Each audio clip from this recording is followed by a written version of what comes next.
Hello there guys, what is going on? SonOfChelsea back here again for the first in my new series, the 12 Days of Chelsea. Today is going to be the top 5 signings of the Roman Abramovich era at Chelsea. My 5 best signings. I want you guys to give me your lists in the comments below. Let me know, do you agree, do you disagree with my list? So many good players to choose from. But in this new series, going to have collabs, going to have ranking videos, tier things as well, all that good stuff. The best player so far this season. Make sure you don't miss any of this new content by hitting that subscribe button and the notification bell so you never miss an upload. Also hit the like button if you're enjoying the content because it helps out the channel as well. So nailing down and sort of shortening down to the top 5 I think was difficult. I mean, maybe some people will go top 10, but I wanted to make it top 5 to real nail down what to me are the best signings in the Abramovich era. So some really good players that are being left out. Just to name honourable mentions, basically players that did not make my list who are very good signings for Chelsea over the years. Michael Ballack, Nicolas Anelka, Branislav Ivanovic, Cesar Azpilicueta, Thibaut Courtois, N'Golo Kante. Some big players there, and we hope the likes of Timo Werner, Kai Havertz, Hakim Ziyech, Edouard Mendy and Ben Chilwell will be on this list in the future. But let's go into my list. Number 5 is going to be Diego Costa, signed in 2014 from Atletico Madrid for 32 million, scored 52 goals in 3 seasons, scoring key goals against Arsenal, Liverpool and Spurs, a key player in 2 title triumphs under Antonio Conte and Jose Mourinho. The perfect answer to striker problems. I mean, I could make an entire video about my love for Diego Costa, one of my favourite players to ever play for Chelsea, basically, to ever wear the blue of Chelsea. Just an incredible impact instantly. I mean, in terms of signings coming in and having an instant impact, I don't think there are many stronger than Diego Costa. In terms of the striker problems we had with Jose Mourinho in 13-14 with Samuel Eto'o, Fernando Torres, Demba Ba, finally we had the answer and almost the successor to Didier Drogba. I mean, in terms of that 14-15 season, it gave us everything we needed to propel us to the title in 14-15. And despite having a disappointing year in 15-16, he returned to his best under Conte in 16-17, once again scoring 20 goals to lead us to the Premier League title. And all round, I just love watching Diego play football. I think he was almost underrated in terms of technically and in terms of in front of goal because he had that confrontational temperament to him. But I think a lot of that was down to his own sort of trickery and mastery of mind games against opposing defenders. So for me, Diego Costa, number 5. The reason he isn't higher is down to longevity. I mean, only here for 3 seasons and then left in a pretty toxic way. So unfortunately, he isn't higher in this list for me. But one of my favourite players. So for me, Diego Costa, number 5. Number 4 for me is one of the best left backs in history, Ashley Cole. Signed from Arsenal in 2006. Forget this, £5 million. I mean, it shows you how inflated the market is. And we're going to see this as we go up the list in terms of incredible players going for a cheap fee in terms of today's prices.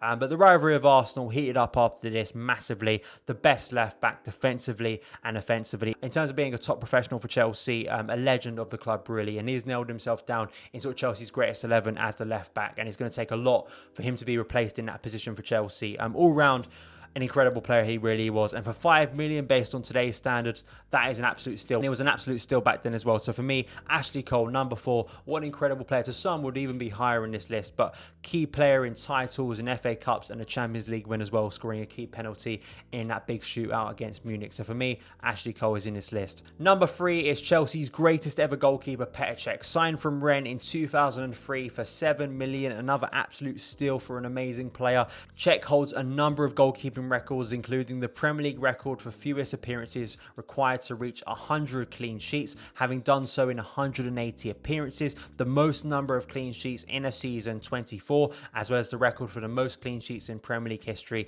202. His hand in 4 title wins, the Champions League triumph in the penalty shootout against Bayern Munich. I mean, there's so much to say about Petr Cech, the brilliance of him, the character that was, you know, in terms of looking up to Petr Cech, in terms of professionalism, in longevity, in maybe being doubted later on in his career, and still being at the club now, even as a sort of a first-team squad player as well. It's amazing to see what Cech has done at Chelsea, really, based on when he signed, based on what he did for Chelsea in terms of defensively, in goal. Incredible keeper, one of the best in Premier League history, he really was, and definitely for me the best in Chelsea's history. So number 3 is Petr Cech. So now we get up to the top 2. This is where it gets challenging. For me, number 2 is going to be Eden Hazard, signed from Lille in 2012 for 32 million.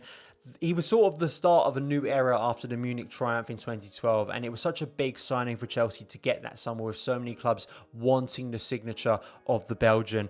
He was the golden boy, and I think in terms of players coming in with a lot of hype, a lot of expectations, sometimes you see that sort of bring them down.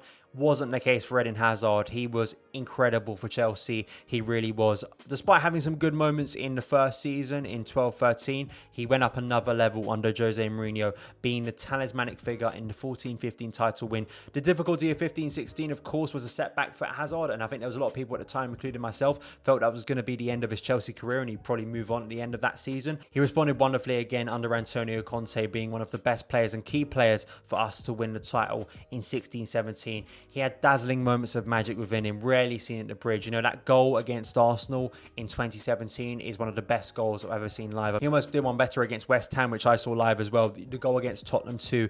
He was just a magical player to watch on a football pitch. He made football look so easy, and it's a shame we don't see Eden anymore, because it was an absolute privilege being able to watch him play football live.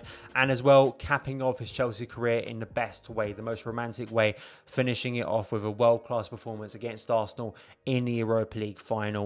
Goes with no ill will. It's a shame to see his injury problems now at Real Madrid, but Chelsea got the best. That's why for me he's the second best signing in the Abramovich era for Chelsea. And firstly, I think it's pretty obvious, isn't it? Didier Drogba signed in 2004 from Marseille for 24 million. Didier Drogba scored 157 goals in 341 appearances in his first 8-year spell at Chelsea, and added another 7 in 40 when he returned for one more season, cementing his place as the club's 4th all-time highest goal scorer. Despite a slow start, Didier soon became regarded as one of the best big game players, scoring in cup finals against Arsenal, Man United, Everton, Portsmouth and Liverpool, plus of course kicking the most important ball in Chelsea's history. As I say, to some will be seen as Chelsea's most important and probably best player. Incredible signing. As I say, had a slow start, compare it to say Diego Costa, but longevity was Didier's sort of friend in terms of Chelsea. And in terms of big game players, I've never seen a better one than Didier Drogba. So that's why for me, he's Chelsea's best signing unequivocally in the Abramovich era at Stamford Bridge. So that is it for my best signings, the top 5 signings in the Roman Abramovich era at Chelsea Football Club. Let me know yours. Do you agree? Do you disagree? Some of the players I didn't mention at the start, would you put them in the list ahead of the players I've picked? Let me know in the comments below. Thank you guys so much for taking the time to watch this video. If you did enjoy it, hit that subscribe button and the notification bell so you never miss an upload. Follow me on Twitter at SonOfChelsea. Have a great day, and I'll see you again